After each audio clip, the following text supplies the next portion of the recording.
Então, Salmo 82, versos de 1 a 8, o salmo inteiro. Salmo de Asaf, diz assim a partir do verso 1: Deus toma o seu lugar na congregação divina, no meio dos deuses ele julga. Até quando julgarão injustamente e tomarão partido pela causa dos ímpios? Defendam o direito dos fracos e dos órfãos, façam justiça aos aflitos e desamparados, socorram os fracos e os necessitados, tirando-os das mãos dos ímpios. Eles nada sabem, nem entendem, vagueiam em trevas, todos os fundamentos da terra vacilam. Eu disse: vocês são deuses, todos vocês são filhos do Altíssimo, mas vocês morrerão como simples mortais, e como qualquer dos príncipes vocês sucumbirão. Levanta-te, ó Deus, julga a terra, pois a ti pertencem todas as nações. Amém. Até aqui. Vamos orar, irmãos. Senhor Deus Santo, eis aqui a tua palavra. Nós estamos reunidos na tua presença como igreja do Senhor, como o Senhor mesmo decreta, como o Senhor mesmo requer. E nós agradecemos a Ti, porque estamos na Tua presença para adorá-lo, para servir-te. E nós agradecemos, Senhor, porque o Senhor é o Deus que fala com o seu povo, e eis aqui a Tua palavra que nós acabamos de ler. Foi o Teu Espírito Santo, Senhor, quem inspirou o escritor sagrado a escrever esse texto, e nós agora dependemos da Tua iluminação. O mesmo Espírito que inspirou também ilumine a Tua igreja, para que sejamos, Senhor, edificados pelo Senhor, nutridos pelo Senhor, exortados, edificados, consolados pelo poder da Tua palavra. Peço que o Senhor abençoe a nós aqui, a Tua igreja, que o Senhor me ajude a expor o texto em fidelidade ao Senhor, para que somente o Teu santo nome seja glorificado em meio ao Teu povo e por todos os Teus atos. Em nome de Jesus nós oramos agradecidos. Amém. Irmãos, nós acabamos de ler então um salmo, e como todo salmo é um texto completo, é uma poesia, é um cântico que era cantado no período do templo de Jerusalém. Então, se é um texto inspirado, é um cântico, e o povo de Israel cantava, então é um texto que deve ser ter fácil assimilação, e que qualquer pessoa que cresce em Deus na antiguidade, cantando esse cântico, esse salmo, entenderia as verdades que ele expressa. Então é um texto que traz em si, como todo texto da palavra de Deus, instruções para o povo a respeito do Deus que se revela através da sua palavra. Mas eu quero fazer uma observação sobre esse salmo, recorrer aqui a algo que aconteceu na minha família há uns poucos anos atrás. Nós temos a prática de fazer devocionais em família, e teve uma época que nós fizemos nos Salmos, e numa das ocasiões a gente estava com um pouco de pressa, e a minha esposa então sugeriu fazermos a nossa devocional nesse salmo, cortando a fila, porque não era a ordem, porque ele era pequeno. E aí nós fomos enganados pelo tamanho do salmo, porque é pequeno, aparentemente os textos deveriam ser mais simples de ser entendidos. Mas o texto começa falando de coisas, descreve que Deus está numa congregação divina no meio dos deuses. Nós sabemos que toda a palavra de Deus é verdade, ela é inspirada por Deus e não há mentira. Mas nós entramos aqui numa contradição muito grande. Deuses?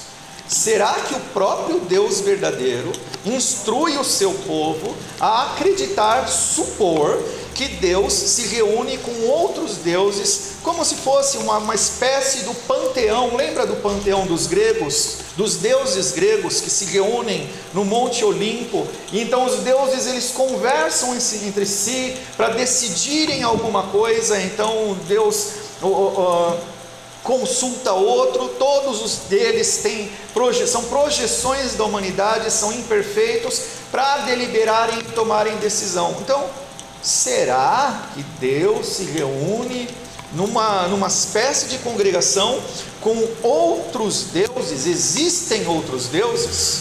A primeira resposta que a gente precisa dar é que toda a palavra de Deus, ela é entendida à luz da própria palavra de Deus.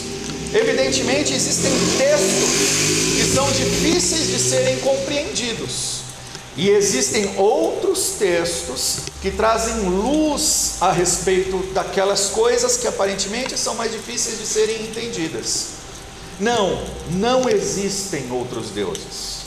O próprio Senhor Jesus Cristo, na oração sacerdotal que ele faz, que está registrado no capítulo 17 de João, no 3º verso, ele diz que a vida eterna é essa, que te conheçam a ti, o único Deus verdadeiro, e a Jesus Cristo a quem enviaste. Então, só existe um único Deus verdadeiro. E esse Deus verdadeiro, ele requer a adoração de todos os povos. E somente os salvos, o povo de Deus, o povo que é eleito pela salvação, dentre o qual nós fazemos parte, a igreja do Senhor, o adora em obediência ao único Deus verdadeiro. Todo o resto, todos os demais deuses das nações, são resultado da idolatria dos homens, são projeções das próprias pessoas, são deuses falsos. Alá é um Deus falso. A religião pregada por Buda é uma religião falsa. Não existe verdade por trás daquilo. Todas as crenças de qualquer tipo de religião, mesmo o ateísmo, que afirma não existir Deus, eles afirmam mentiras, porque existe um único Deus verdadeiro e todo o resto é fruto do pecado humano, da corrupção idólatra das pessoas, de criarem deuses à sua própria imagem, para na verdade procurarem satisfazer a si mesmos e aos seus próprios pecados. Com Deus é o contrário. Deus é quem nos fez a sua imagem e semelhança. Ele é a origem de todas as coisas e ele requer adoração. E a única forma de termos adoração, de termos contato com Deus de verdade, estarmos em comunhão com ele, é por meio do Senhor Jesus Cristo. Então aqui é uma introdução só para a gente pensar no que o Salmo está afirmando, como Deus tomou o seu lugar na congregação divina e no meio dos deuses ele julga. Não existem outros deuses. Aí vem a segunda pergunta. Então o Salmo está falando uma mentira? Impossível. O Salmo não está falando uma mentira. Ainda que não existam outros deuses, existe um único Deus, o Salmo está sim fazendo uma descrição de uma verdade. Tanto é que o Senhor Jesus Cristo, na ocasião, lá em João 10, está registrado no capítulo 10 de João, o Senhor Jesus Cristo toma esse salmo para fazer acusações contra as pessoas que inquiriam a ele, que perguntavam a ele: é o Senhor mesmo o Cristo, o Messias? Se for, mostra logo que o Senhor é o Messias, prova logo, diz alguma coisa. E então o Senhor Jesus Cristo responde àqueles inquisidores, aquelas pessoas que estavam pressionando ele, dizendo que ele já tinha dado todas as provas de que ele era o Cristo, de que ele era o Filho de Deus, ele e o Pai são um, mas que aquelas pessoas que estavam inquirindo a ele não criam, porque não eram eleitos, porque não eram do povo de Deus. E então aquela gente ficou com raiva do Senhor Jesus e já imediatamente queriam apedrejá-lo, matá-lo por apedrejamento. E Jesus, o Senhor, pergunta para eles: vocês estão querendo me punir por qual das minhas ações? Que pecado vocês estão me acusando? Por qual motivo vocês querem me apedrejar? E aí Jesus responde, as pessoas respondem: você está dizendo que você é um com Deus. Então estão acusando o Senhor Jesus de blasfêmia, porque eles alegam: você é apenas um homem. E então o Senhor Jesus Cristo menciona esse salmo: não leste na lei? E ele menciona o salmo como sendo o texto da lei. Logo, na maneira como o Senhor Jesus Cristo trata toda a palavra de Deus, ela toda é lei, ela toda revela os desígnios de Deus. E então ele menciona esse salmo dizendo: não leste na lei? Vocês são deuses. Do que é que o Senhor Jesus Cristo está falando? Por que ele menciona esse salmo? E por que esse salmo faz uma afirmação de verdade? É uma verdade. O texto não pode mentir, alegando coisas que também não podem ser verdadeiras, porque não existem outros deuses. Do que esse texto está falando? Então o texto, vamos recomeçar a leitura do texto, e agora a gente vai conversando com o texto.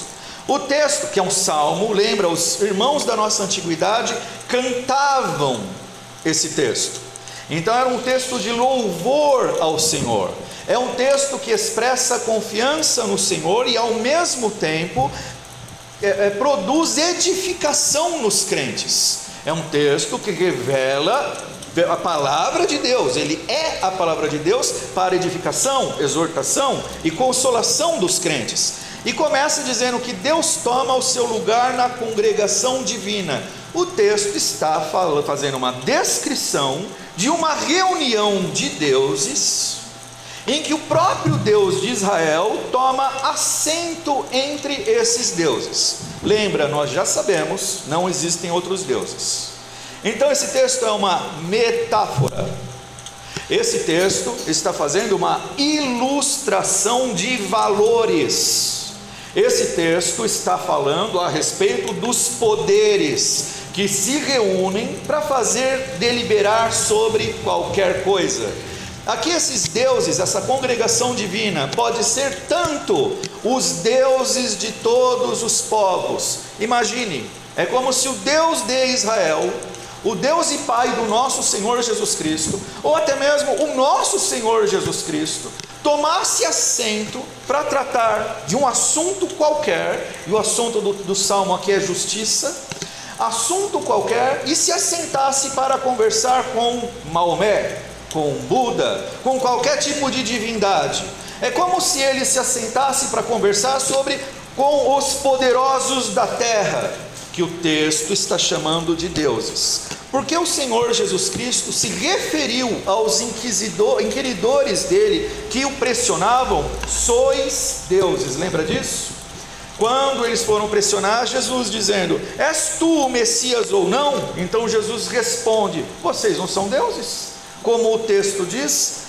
O texto, quando Jesus toma esse texto, ele está se referindo a pessoas que são religiosas, são provavelmente portadoras, revestidas de autoridade, pessoas que têm poder, têm autoridade para deliberar sobre certas coisas, e que têm a presunção de agirem como juízes no lugar de Deus, que assumem para si a posição de serem eles mesmos todos poderosos para decidir sobre vida e morte das pessoas.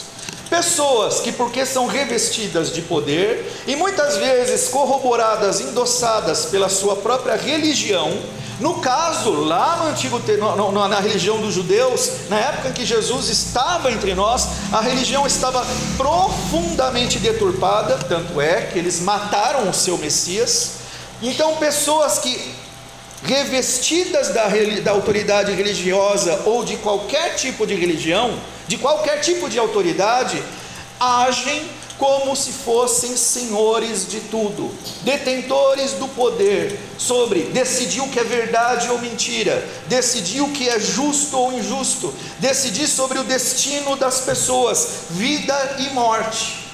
É sobre esses que o texto está falando: vocês são deuses, porque vocês estão tomando para si prerrogativas que pertencem ao único Deus. E isso de fato aconteceu durante a vida do Senhor Jesus Cristo, no exemplo que eu mencionei, quando Jesus citou esse salmo, e também na ocasião em que ele estava perante Pilatos. Porque Pilatos, lá em João 19, ele chega a alegar para o Senhor Jesus Cristo: você não sabe que eu tenho autoridade para te soltar ou para te condenar à cruz? Você não sabe que eu tenho autoridade para decidir sobre a sua vida ou sobre a sua morte? Ali Pilatos se comportou como esse tipo de pessoa presunçosa, que age como se fosse Deus. Ao que, diante disso, o Senhor Jesus Cristo respondeu: você não teria autoridade sobre mim se do alto, se do céu não te fosse dado. Então Jesus Cristo menciona que os homens, eles podem até ter poder nesse mundo, até poder sobre vida e morte das outras pessoas, mas essas pessoas, esses homens poderosos, só têm esse poder por concessão do Deus que é a fonte de toda autoridade e de todo poder. Acontece que uma vez que as pessoas têm esse poder, elas, porque são pecaminosas, presunçosas, soberbas, rebeldes contra a lei do Senhor, elas agem e usurpam para si as prerrogativas que pertencem somente a Deus, agem como se fossem Deus. Então, tendo esse contexto, agora a gente vai ler o Salmo entendendo que Deus então toma o seu lugar na congregação desse tipo de Deus. Deus se assenta entre os homens, Deus é testemunha de tudo o que esse tipo arrogante de pessoas, seja porque eles têm autoridade humana, são juízes, são tiranos, são reis, ou seja porque eles invocam a falsos deuses, Deus toma parte naquilo, se assenta no meio deles, e o final do primeiro verso diz: Ele julga. A gente vê nesse salmo aqui os atos de Deus divididos em pelo menos 2 tempos. Isso é muito importante para nós entendermos o contexto da nossa vida. Existe um tempo em que Deus é o observador. Ele é onipresente, Ele está em todo lugar. Então Ele também toma parte nessas congregações de deuses, ou de quem advoga para si, toma para si as prerrogativas, a autoridade como se fosse Deus. A gente vê isso na política brasileira. Pessoas que são tão tomadas de um espírito ditatorial, tão cínicas, que não têm o menor temor de Deus, que acham que estão acima do bem e do mal, e que têm plena autoridade e liberdade para fazerem o que quiserem, porque eles não têm medo nenhum de punição. São pessoas que estão no topo do judiciário ou da política, e que são cínicos, são soberbos, e agem como se tivessem de fato o poder sobre a liberdade, sobre punições, sobre vida e morte das pessoas. Biblicamente dizendo, eles estão cumprindo o que aqui nesse salmo está descrevendo, e que é uma herança da queda do homem. Vocês serão como Deus, conhecedores do bem e do mal. Aquele instinto e aquele desejo perverso que foi cultivado quando na queda, por causa do pecado, nós rompemos com Deus, e a humanidade caída e pervertida passou a desejar ela mesma ocupar o lugar de soberano das suas vidas. Ser como Deus é um tipo de cobiça que está diante daqueles que desejam autoridade, que desejam proeminência. Na verdade, isso é a cobiça elementar e básica de todo o coração caído. Nós só nos sujeitamos ao Senhor Jesus Cristo, só reconhecemos o seu senhorio, não é porque nós tivemos o desejo em nós originário de servirmos a Ele, mas porque o Espírito Santo nos quebrantou e nos convenceu do juízo, do pecado e da justiça. Então ainda lutamos contra esse desejo pecaminoso que foi instigado na queda de toda a humanidade, o desejo de nós mesmos sermos deuses, de nós mesmos sermos os senhores absolutos de todas as coisas, os livres agentes que determinam o nosso destino, e o desejo de sermos celebrados pelos homens, o desejo de sermos glorificados, o desejo de termos recompensas, o desejo de sermos adorados. Então a Bíblia trata como evidência da queda o fato de que nós queremos ser deuses. E aqui no Salmo, nós somos tratados como esses deuses, diante de quem o próprio Deus se reúne na presença desses homens soberbos, e o texto diz que é para julgar. Então, como eu disse, são dois tempos. O primeiro tempo, Deus é o observador.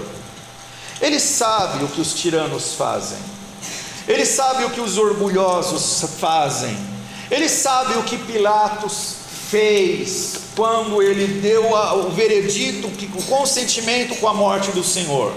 Ele sabe o que aquele sinédrio fez quando, através de perversão e mentira, sentenciaram o nosso Senhor à morte na cruz, porque eles agiram na sua presunção de recusar ao Deus verdadeiro, tomando sobre si mesmos a prerrogativa e a autoridade de agirem como se eles mesmos fossem deuses.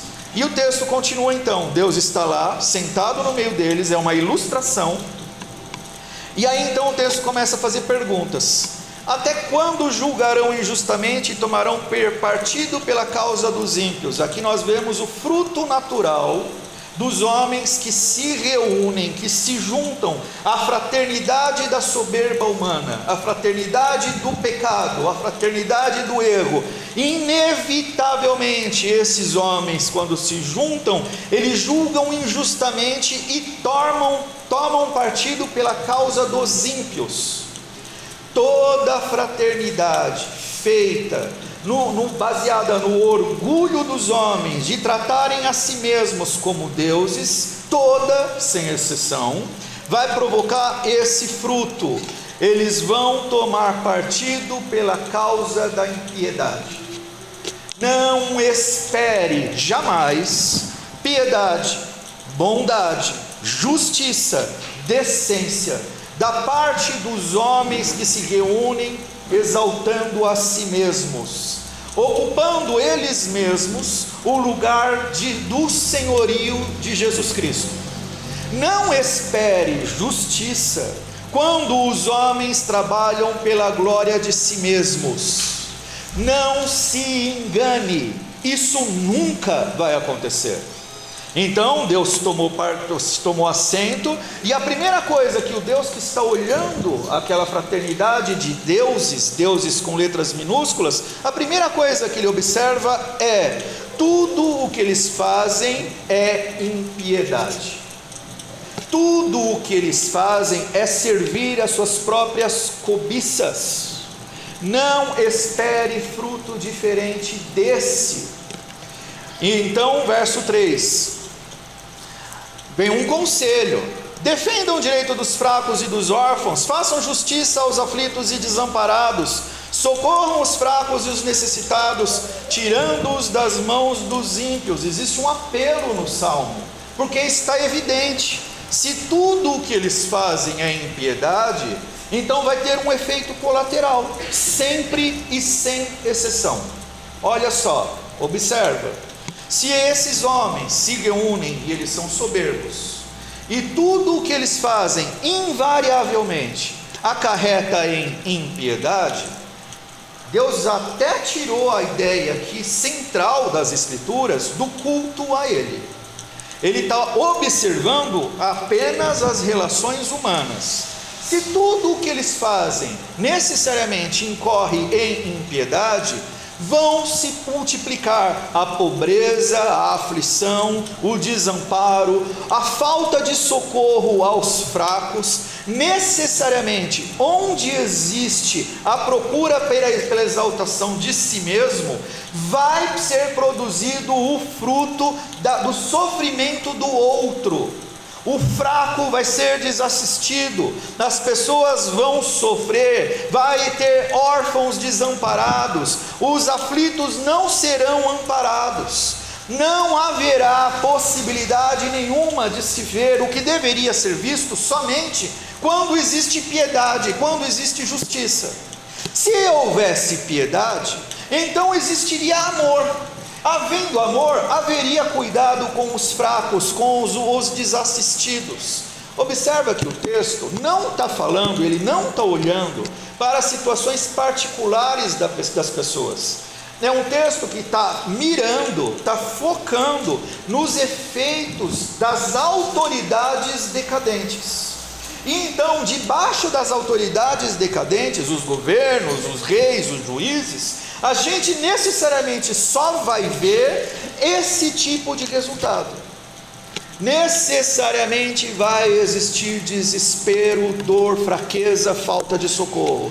Por quê?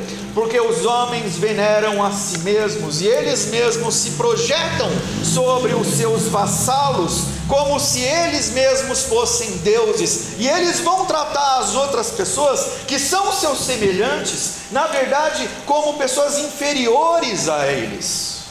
Não tratarão pessoas como seu próximo, como a palavra de Deus corrige esse tipo de engano, tratando pessoas como seus semelhantes, como seus iguais.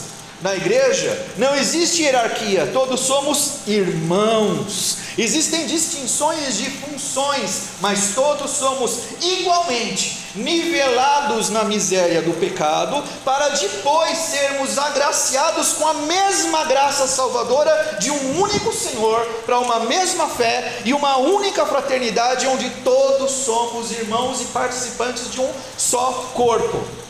Aqui nesse salmo nós vemos que o tirano, ele vai olhar para a pessoa, as pessoas, como um degrau, como um meio de autoexaltação.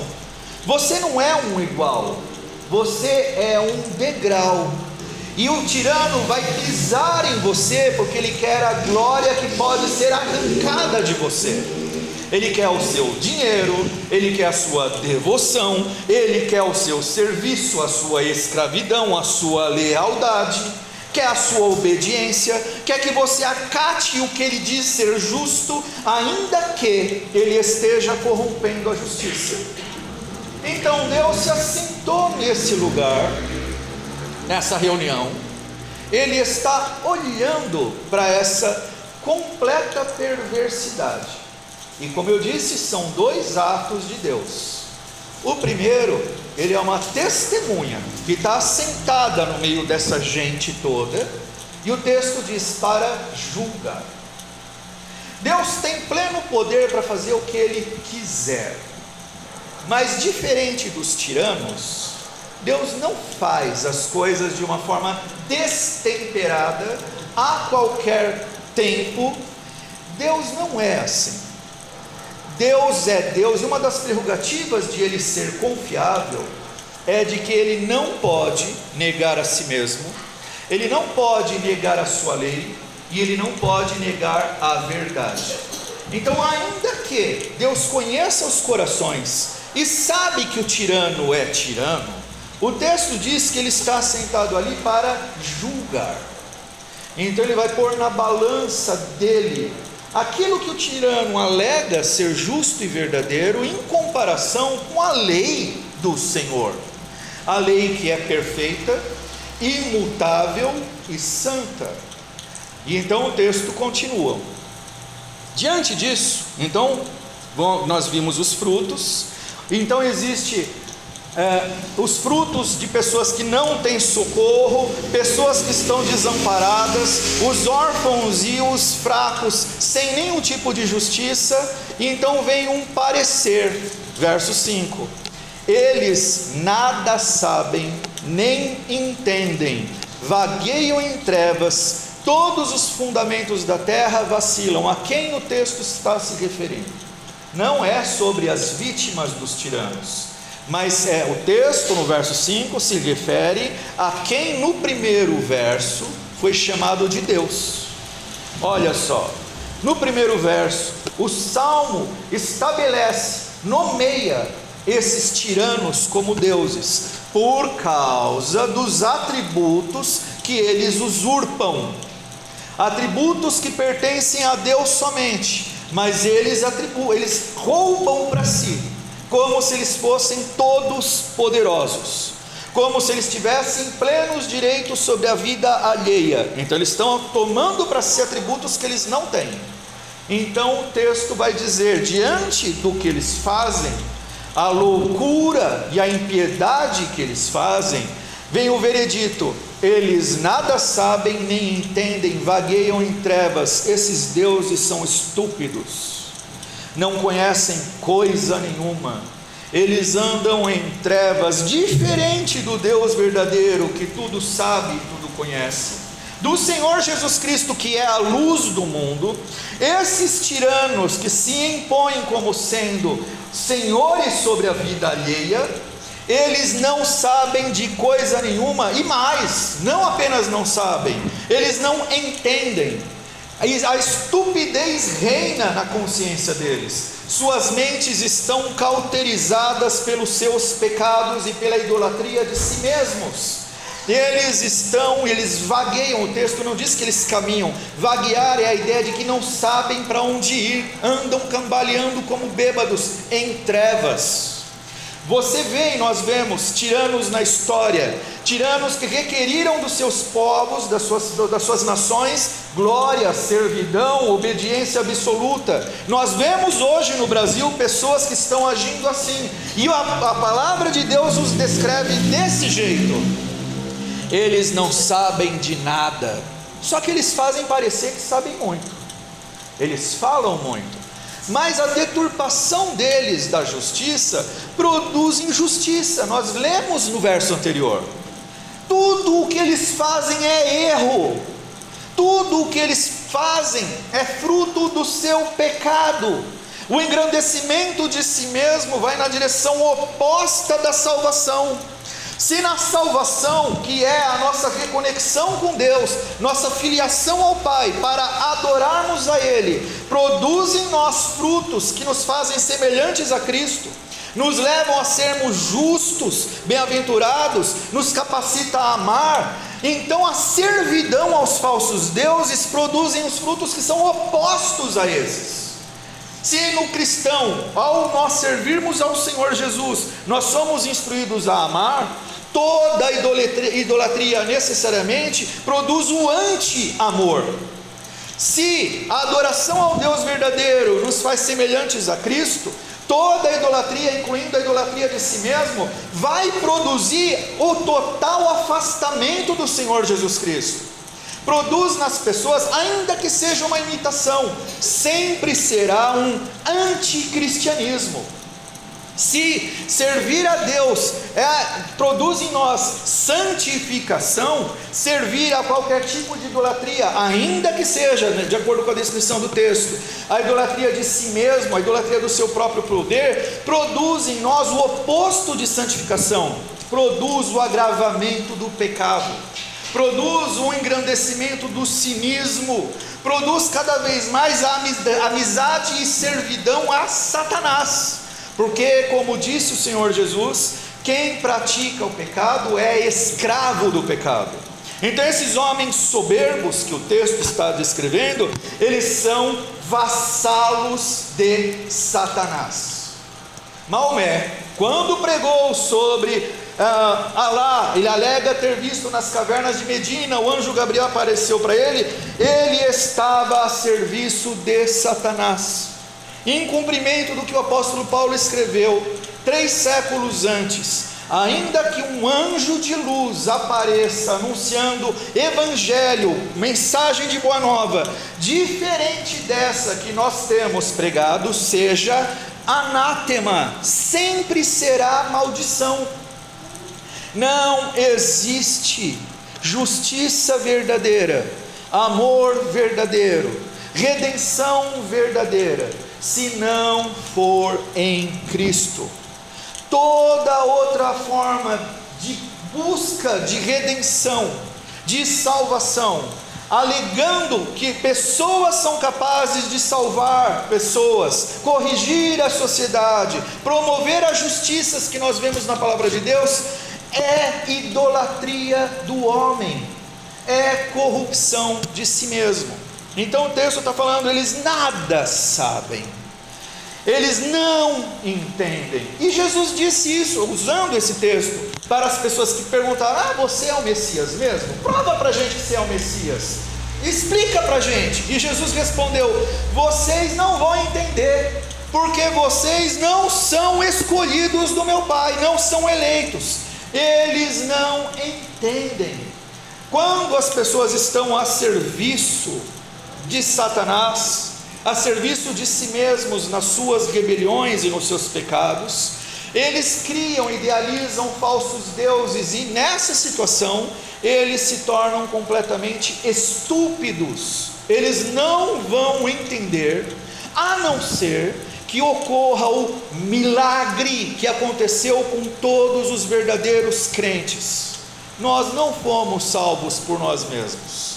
Nós não entenderíamos se não tivesse acontecido em nós o milagre da iluminação do Evangelho. Um dia o Evangelho foi pregado a nós, e na pregação do Evangelho o Espírito Santo atuou na nossa consciência cauterizada pelo pecado, para nós entendermos o que de outra forma nós não conseguiríamos. O verdadeiro Deus se revelou a nós, e a antiga idolatria foi quebrada pela manifestação do Deus que é visto e conhecido na pessoa e na obra do Senhor Jesus Cristo.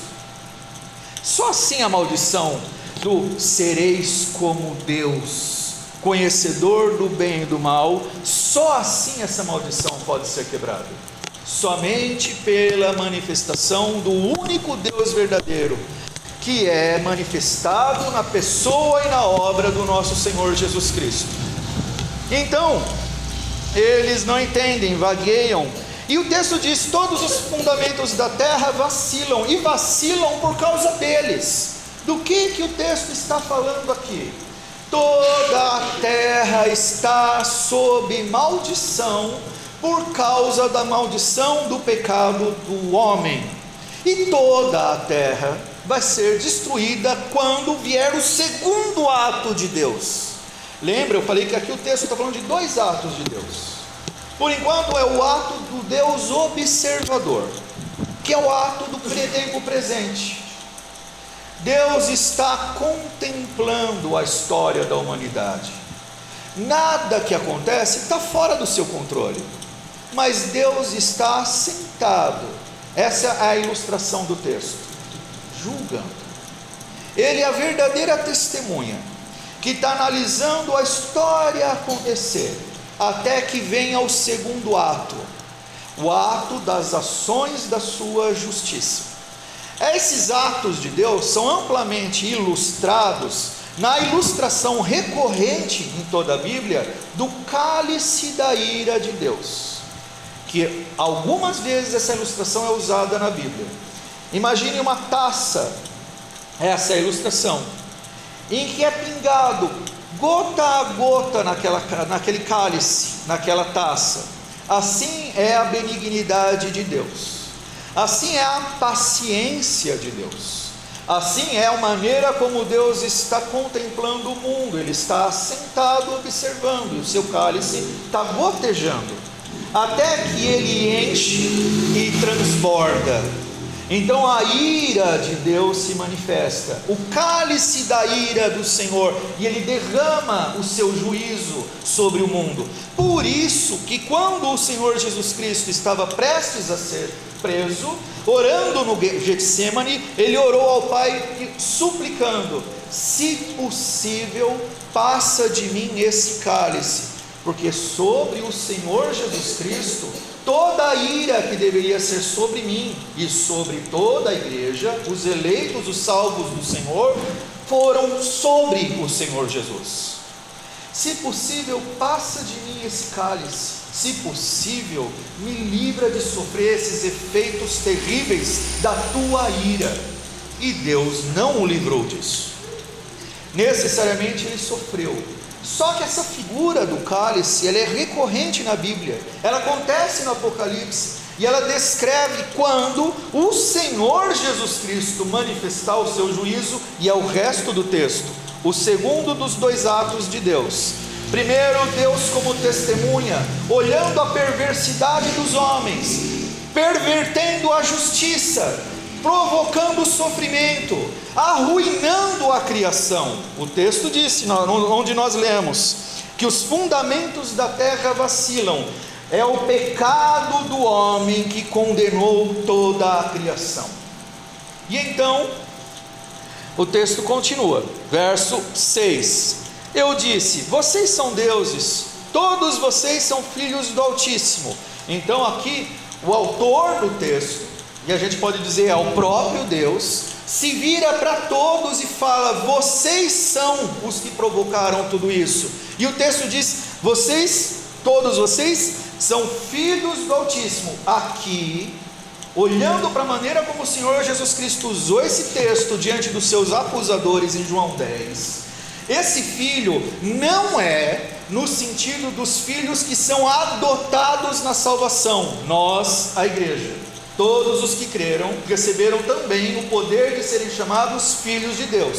Nós somos filhos de Deus, herdeiros com Cristo das glórias na eternidade. Filhos aqui é criaturas. A palavra certa é usar é filho, mas é num outro sentido, no sentido de que vocês são o resultado do que Deus estabeleceu. Paulo toma esse assunto lá em Romanos. Não existe autoridade que não seja estabelecida por Deus. E nós estamos olhando para autoridades que são corruptas e que glorificam e servem a si mesmas. E o texto está dizendo, foi Deus que estabeleceu vocês. É o que Jesus disse para Pilatos, você não teria poder nenhum sobre mim, se do céu não te fosse dado. De fato, Pilatos, foi Deus que te estabeleceu, foi Deus que te deu autoridade para você governar. De fato, juízes da nossa Suprema Corte, foi Deus quem deu a autoridade para esses homens estarem onde estão. De fato, nosso presidente, de fato, foi Deus quem deu a autoridade para esse homem estar onde está. Mas vocês são uns desgraçados, é o que o texto está falando. Vocês são uns infiéis. Vocês estão usando tudo o que Deus deu para servirem a si mesmos. Vocês vão prestar contas de toda a corrupção que vocês estão promovendo com a deturpação da justiça e da verdade.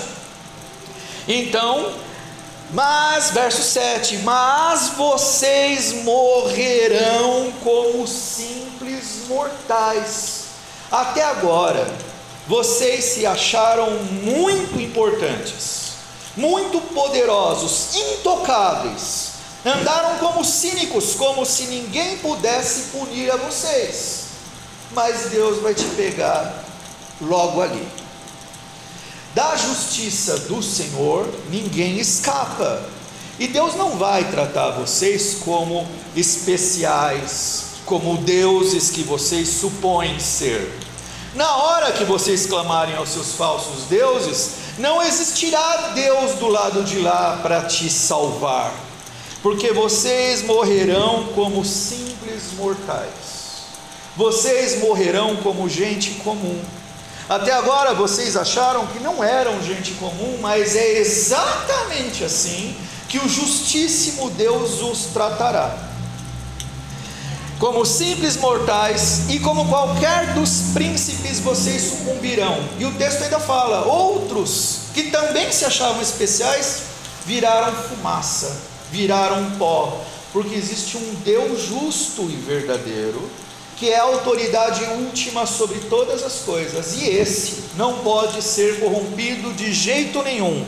E o salmo termina então com uma invocação a Deus: levanta-te, ó Deus, julga a terra, pois a ti pertencem todas as nações. Por que esse salmo é um cântico? Porque, irmãos, sofrer nas mãos de tiranos, de gente sem noção, de gente que acredita ser especial, que considera a si mesmo como Deus, é uma coisa recorrente na história. Foi assim nessa época, é assim agora, foi assim no tempo da igreja primitiva, e os nossos irmãos da igreja primitiva sofreram muito nas mãos desse tipo de gente, que acreditavam ser o Quírios, o Senhor do sol, o Senhor da vida, o Senhor da existência, e o domingo era dedicado ao imperador. E então os cristãos olharam para aquela groselha toda e falaram: não, o Senhor é Cristo, e mesmo ele sendo povo mais fraco, e foram massacrados, muitos deles martirizados, prevaleceram, porque é o Senhor que sempre foi a força do seu povo. Essa aspiração que existe no final, levanta-te, ó Deus, julga a terra, pois a ti pertencem todas as nações, é um anelo, é uma esperança messiânica. Esse salmo se refere a quando o Senhor Jesus Cristo, como o juiz de toda a terra, se manifestar. Lembra, 2 tempos nos atos de Deus. Num primeiro tempo, num primeiro ato, parece que Deus está meio omisso. Ele está sentado, observando, julgando. A gente pode fazer comparação com a vinda do nosso Senhor. Jesus Cristo, nosso Rei e Senhor, que é o Senhor de toda a terra, veio e age em 2 atos. O primeiro, ele veio como um cordeiro para ser oferecido em sacrifício. Não levantou a sua voz. Inclusive, a gente fazendo as nossas devocionais, a gente lê o capítulo 43 de Isaías. É muito interessante, porque deixa muito claro essa distinção entre 2 tempos nos atos do Senhor Jesus. No primeiro, ele é manso e humilde. Ele é aquele que não levanta a sua voz, ele não exige nada, ele proclama a verdade, ele mostra o caminho, ele não negocia a lei de Deus, mas ele veio para ser sacrificado na cruz. Inclusive, eu vi esses dias uma descrição, eu não achei certa, de que o Senhor Jesus era indefeso naquela cruz. Não, ele nunca foi indefeso. Ele abriu mão da sua glória e do seu poder para se entregar. Se ele quisesse, ele invocaria e viriam legiões de anjos para lutar por ele. E mesmo se ele não invocasse, com o poder do seu sopro, ele é capaz sozinho de vencer todas as coisas. Mas primeiro, ele veio na fraqueza de um servo para morrer. E nós vivemos as consequências do primeiro ato do seu ministério. A igreja está pregando o reino de Deus, a salvação e a glória do único Deus verdadeiro, mas parece, irmãos, que nós estamos em desvantagem. Nós não temos força bélica, nós não saímos à luta, e Jesus disse que seria assim mesmo.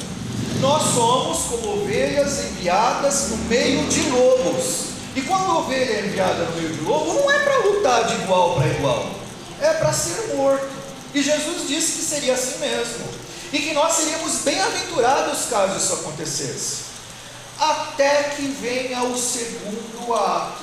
E aí, meus irmãos, não tem comparação para a força do Deus que vai impor toda a sua força. Quando o Senhor Jesus Cristo voltar, não será mais como o cordeiro que veio entregar sua vida na cruz para a salvação dos eleitos de Deus. Ele virá como aquele que testemunhou todas as injustiças na história por toda a época, e que vai julgar todos os homens com mão de ferro, com poder, o leão da tribo de Judá, aquele que veio para vencer. Não existirá possibilidade de diálogo com o Senhor, de discussão com Ele, porque o Senhor, Ele está olhando, Ele está julgando. Essas oportunidades, elas existem agora. Agora os homens apresentam suas razões, agora os homens apresentam seus motivos e suas verdades. E o cálice da ira do Senhor está gotejando, até que ele vai ficar cheio, e ele vai ser virado sobre toda a criação. E esse é o anelo. Levanta-se, Deus. É como se Deus estivesse olhando para tudo, esperando, até o momento certo em que ele se levanta na força da sua glória e do seu poder, e enfim, finalmente, ele vai manifestar a verdadeira justiça. E não haverá misericórdia, porque a misericórdia já foi manifestada ao longo de séculos, durante a pregação do Evangelho, durante o ministério da igreja, que raiou no mundo em trevas, a luz do verdadeiro Deus, do único Deus verdadeiro. Mas as nações olharam para essa luz e falaram: eu não quero esse Deus, eu não quero Cristo, eu quero adorar aos meus motivos, a minha glória, a mim mesmo, aos meus impérios nessa vida, nesse mundo. Por isso a Bíblia diz: vocês são deuses, porque vocês estão agindo como tal. Mas o dia em que o Deus verdadeiro se levantar e confrontar vocês, vocês vão morrer como uns desgraçados que são. Vocês não são coisa nenhuma. Por que esse texto é cantado? Por que esse texto é um salmo? Esse texto é para a igreja, para que a igreja saiba. A igreja é uma igreja militante. A igreja está atuando na história, e existe um grande propósito na história, que é muito maior do que a minha vida, do que as circunstâncias da minha existência. Eu fui ingressado pelo próprio Deus a uma história que é muito maior do que a minha, e eu estou a serviço desse reino. Eu sou um integrante de uma milícia, de um exército, de um povo, que está proclamando o reino de Deus, que, como o Senhor Jesus disse, não é neste mundo, é no porvir, no segundo ato do Senhor. O primeiro ato, Deus é longânimo, Deus está exercendo a sua paciência, Ele está tolerando esse mundo, até que essa tolerância chegue ao fim. Se tem um atributo de Deus que é limitado, o único atributo de Deus que tem limite é a paciência de Deus. Um dia Deus age, um dia o Senhor Jesus Cristo virá em glória e vai reivindicar, como o texto disse aqui, julga a terra, pois a ti pertencem todas as nações. Hoje, meus irmãos, a gente está no Brasil que alega e celebra ser laico. Grande besteira isso. A lei de Deus rege todas as coisas, e quem não se submete à lei de Deus é anátema, é apóstata, é infiel, está contra o Senhor. Deus tem tido paciência, diferente dos loucos, dos histéricos. Nós não saímos guerreando com as pessoas, a não ser pregando a palavra de Deus. Essa sim é a nossa espada, é nosso instrumento de luta, é a proclamação da verdade, porque um dia o Senhor Jesus Cristo virá, e quando Ele vier, é para reivindicar tudo o que é dele. Não existe um único centímetro em toda a existência, de todas as coisas, que não pertencem a Ele. E esses homens que resistem ao Senhor, alegando serem eles mesmos as autoridades que definem o que é justo e verdadeiro, eles terão que ser e serão julgados pelo Senhor. Qual é a nossa alegria? A nossa alegria é que nós somos a igreja militante que está lutando pela coisa certa, ainda que sofrendo os sofrimentos do tempo presente. Mas esse tempo não é o tempo final.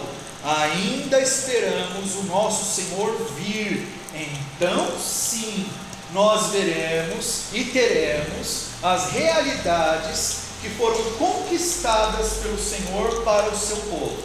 Por enquanto, nós estamos lutando essas injustiças. Por enquanto, nós estamos vendo os ímpios predominarem, os fracos e os órfãos sendo entregues ao desespero, a injustiça predominando, a aflição e o desamparo acontecendo por todo lugar, porque esses são os resultados naturais daqueles que agem como se fossem Deus e não são. Mas nós proclamamos a verdade do Salvador, e nossa consolação está no fato de que Ele virá, e essas situações todas vão ser transformadas pela manifestação do seu poder. Então que o Senhor abençoe a todos nós. Essa é a nossa fé. A nossa fé é uma fé que olha para as realidades que se consumaram pelo Senhor na cruz, a nossa salvação, e que ainda vão se manifestar na sua vinda, quando enfim tudo o que Ele fez na cruz redundará em glória para seu Deus e Pai, para Ele mesmo e também para a nossa felicidade eterna. Então seremos completamente consolados. Por ora, nós vamos sofrer as coisas dessa vida, mas nós temos as consolações do Deus que promete, e o Deus que promete é o único Deus verdadeiro que cumpre. Assim Ele disse, assim Ele fará.